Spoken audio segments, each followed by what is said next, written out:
Welcome back to the Michigan Business Beat, brought to you on the Michigan Business Network. Chris Holman here, coming to you from our studios at the Capital Region International Airport. We're going to run down to Saline, Michigan right now, down by Ann Arbor. Kelley Kuhn, President and CEO of the Michigan Nonprofit Association, is joining us right now. And, for years, Kelley, I have told the business community how important the nonprofit community is and how much they contribute to our economic cycle.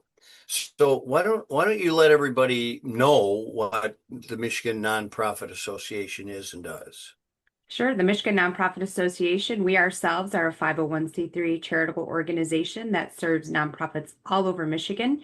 We do that through three primary ways: our public policy and advocacy, our encouragement of civic engagement and people giving back in community, and then, of course, providing supports to our leaders in the sector so that they have what they need to carry out those effective missions all over Michigan. Well, and of course, you chart this and look at needs all the time, and recently just had uh, a survey or a report done. Tell us a little bit about that. Absolutely. The nonprofit sector does generate a lot of economic activity in and across Michigan. And so we created and have done our economic benefits report of the sector. And we just recently launched and released our most recent data. So nonprofits, of course, provide a variety of services. When we think about the supports that are needed for individuals, children, families, veterans, things like food assistance, housing, crisis support, those are just some of the things that nonprofits do every day in community. But we really wanted for people to really understand what is the economic benefits back to the economy here in Michigan. And just briefly, Michigan's charitable nonprofits and private foundations support 1 in 10 jobs, and we pay more than $34 billion in annual wages. That's a data point that this report has put out. Well, it's like I said, economic drivers. They really are. They often work alongside government and the private sector. How do those strong public-private sector things help with the general community?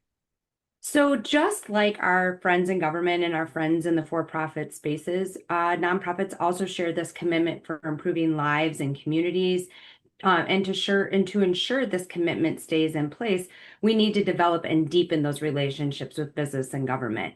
Let's just take a quick example: housing. We know housing is a major issue in every community across Michigan. People can't work in places if they can't have housing. So, what we do know is that nonprofits are creating and are part of these private-public partnerships that are finding creative solutions, repurposing buildings, and in some cases, matching investments so that dollars can go further to a solution around a housing issue in community. And our report showed that for every dollar spent by charities, we generated another $1.10 in the economy.